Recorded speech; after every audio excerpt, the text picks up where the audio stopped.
आइए हम लोग खाद्य श्रृंखला को व्यवहारिक रूप में समझने का प्रयास करते हैं। आप लोगों ने कई साल पहले एक एडवर्टीजमेंट, एक विज्ञापन टीवी पर देखा होगा कि यदि बाघ नहीं रहेंगे तो जंगल नहीं रहेंगे, जंगल नहीं रहेंगे तो नदियां नहीं रहेंगी, और नदियां नहीं रहेंगी तो मनुष्य का अस्तित्व जो है, यानी मनुष्यों के जो रहने पर है वो संकट आ जाएगा। समझिएगा जरा इस बात को। इसको एक फूड चेन के माध्यम से हम देखने का प्रयास करते हैं। जैसे किसी फॉरेस्ट इकोसिस्टम में ग्रासेस, प्लांट्स होते हैं, वो लार्जर ट्रीज में ग्रोज करते हैं। अब इन लार्जर ट्रीज के ऊपर बहुत सारे डिपेंडेंट ऑर्गेनिज्म होते हैं, यानी कि ये प्रोड्यूसर्स हैं हमारे,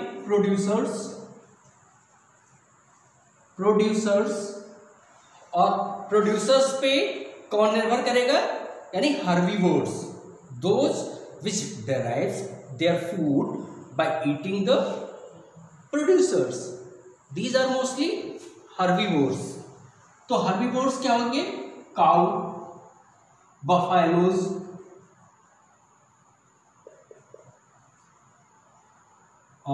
dear, these are the main, zebras and other herbivore organisms. They are eaten by mostly carnivore. Which carnivore? The tiger one.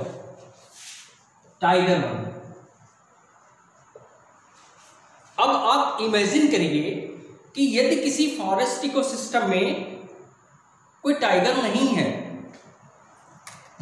क्या है, मैं बोल रहा हूं कि टाइगर नहीं है, टाइगर इंस्टिंक्ट हो गए। Imagine in a forest ecosystem that all the tigers has already became extinct.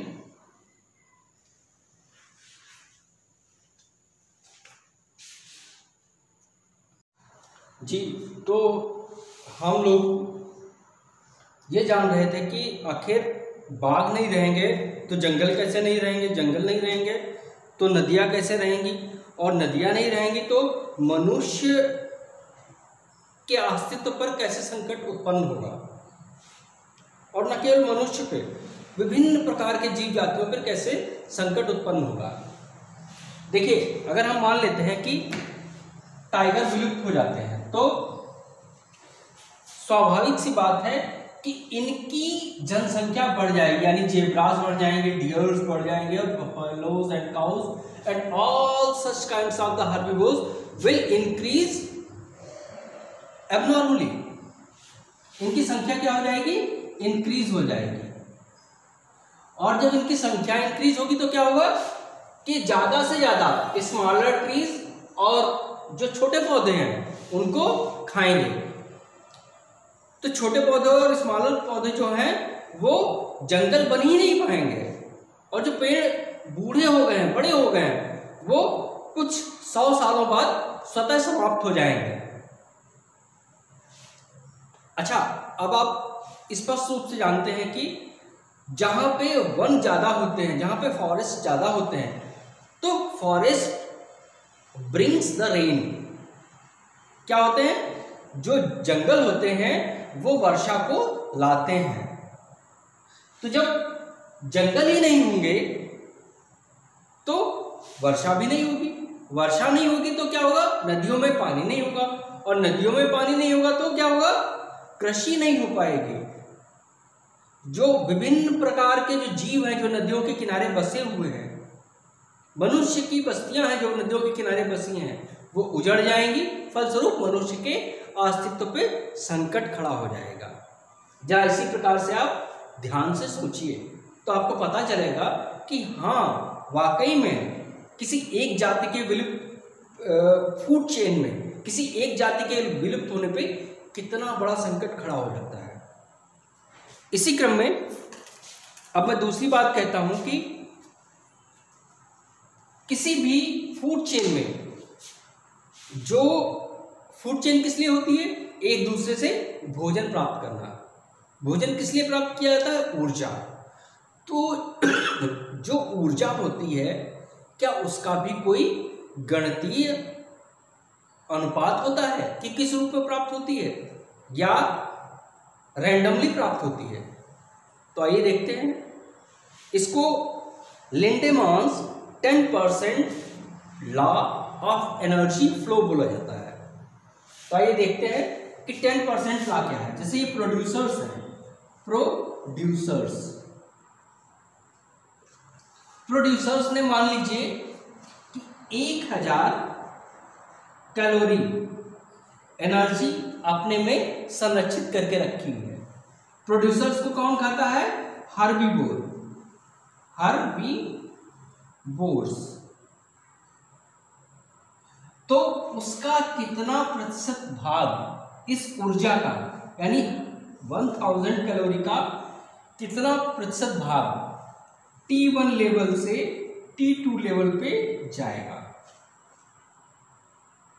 जाहिर सी बात है, इसको बोलते हैं only 10% from the next level.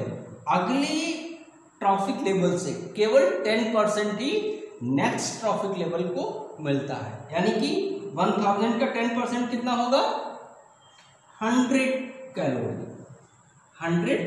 Calorie energy. और rest 90% energy will last as a heat.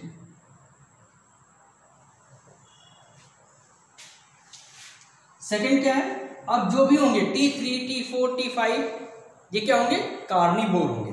तो हम सीधे न लिखते हुए केवल हम T3 बोल देते हैं। T3 लेवल को कितनी एनर्जी मिलेगी, सेकेंड लेवल से 10%, यानी कि ये होगी 10 कैलोरी। ये क्या होते हैं, कार्निवोर होते हैं। तो आप देख रहे हैं जो रेस्ट 90% है वो कैसे हीट की फॉर्म में लास्ट हो जाएगी। फिर T4 लेवल को कितने मिलेगी, 10 का 10%, यानी कि 101% कैलोरी एनर्जी ही मिलेगी। फिर T5 लेवल को कितना मिलेगा, 0.5, इस लेवल का 10%, यानी कि 0.1% कैलोरी एनर्जी मिलेगी। ये सब क्या है, ये सब कार्निवोर है। क्या है, carnivores.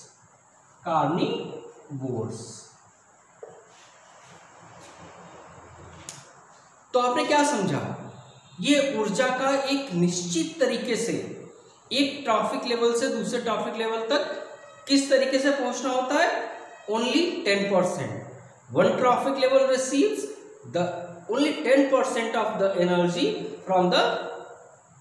From its next trophic level. और जो 90% ऊर्जा होती है वो कैसे नष्ट हो जाती है, वो हीट के रूप में लास्ट हो जाती है। तो इसको बोलते हैं 10% law of energy flow through a food chain. अगली बात हम समझने जा रहे हैं कि अच्छा, एक बात इससे आप और समझ सकते हैं कि फूड चेन में सबसे ज्यादा ऊर्जा किसको मिलती है, हार्बीवोर्स को। किसके तुलना में, कार्निवोर की तुलना में।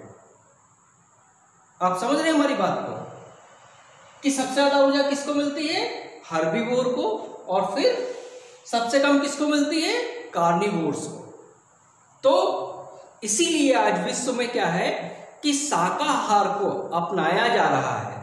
पहली बात तो ये कि शाकाहार से ज्यादा हमें ऊर्जा मिलती है। दूसरी बात यह है कि शाकाहार से हमारा जो प्रतिरक्षा तंत्र है, इम्यूनिटी सिस्टम है, वो स्ट्रांग रहता है।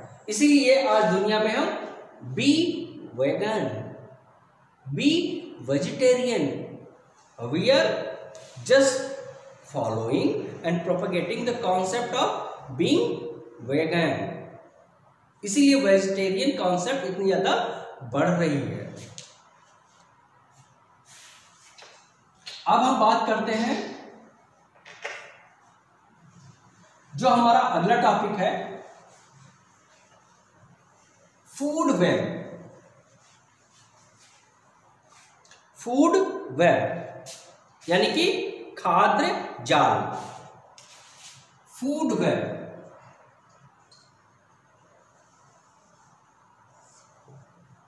वास्तविकता यह है कि किसी भी इकोसिस्टम में जो खाद्य श्रृंखला होती है, खाद्य श्रृंखला एक नहीं होती है, कई सारी खाद्य श्रृंखलाएं आपस में जुड़ी हुई होती हैं और एक जाली के समान संरचना बनाती हैं, जिसको हम क्या कहते हैं, फूड वेब कहते हैं। आप चित्र के माध्यम से देखिए, आपको ज्यादा समझ में आती है। तो फूड वेब का जो उपयोगिता है वो हम कैसे समझेंगे? जैसे हमने ये बताया था कि एक कड़ी यानी एक ट्रैफिक लेवल अगर विलुप्त हो जाए तो क्या होता है, पूरी की पूरी फूड चेन क्या होती है, कोलैप्स हो जाती है। इसीलिए प्रकृति में विभिन्न प्रकार की फूड चेन्स को इंटरलिंक करके रखा गया हुआ है, यानी आपस में जोड़ के रखा गया हुआ है, यानी कि जो हमारे विकल्प हैं वो मौजूद हैं। कैसे विकल्प मौजूद हैं? कोई एक ऑर्गेनिज्म यदि नष्ट हो जाता है या विलुप्त हो जाता है तो जो जीव है वो किसी दूसरे ऑर्गेनिज्म को खा करके अपना पोषण प्राप्त कर सकता है। आप चित्र के माध्यम से देखिए, जैसे कोई फॉरेस्ट इकोसिस्टम है तो यहाँ पे पौधों को क्या है, चूहे भी खाते हैं उनके बीजों को, खरगोश भी खाते हैं उनके फलों को, और डियर भी उनके ऊपर डिपेंडेंट करते हैं। देखिए चूहों को कौन खा रहा है, चूहों को खा रहा है सांप। रैबिट को कौन खा रहा है, वॉल्व खा रहा है। और डियर को कौन खा रहा है, आपका टाइगर खा रहा है। तो देखिए रैबिट को भी बाज खा सकता है और चूहे को भी बाज खा सकता है। इसीलिए ये विकल्प है कि यदि एक ऑर्गेनिज्म मौजूद नहीं है तो दूसरे ऑर्गेनिज्म को खा करके अपना भोजन प्राप्त कर सके। तो इसीलिए इसको क्या बोलते हैं, फूड वेब बोलते हैं। Food web actually it is the interlink form of different types of food chain which provides the multiple options for the organism to eat and acquire their energy in order to maintain the ecosystem dynamics, balance in our ecosystem. Food chain, food web क्या है, ये हमारे विभिन्न जो भोजन है उनके विकल्पों को देता है, जिससे कि विभिन्न जीव भोजन पोषण प्राप्त कर सके और प्रकृति में जो एक गतिजता है, ऊर्जा का प्रवाह है, उसको बना रह सके और इस तरीके से प्रकृति में इकोसिस्टम बैलेंस को कायम रखा जा सके, यानी कि प्रकृति में जीवित जो प्राणी हैं उनकी मौजूदगी को, उनकी प्रेजेंस को सुनिश्चित किया जा सके। धन्यवाद।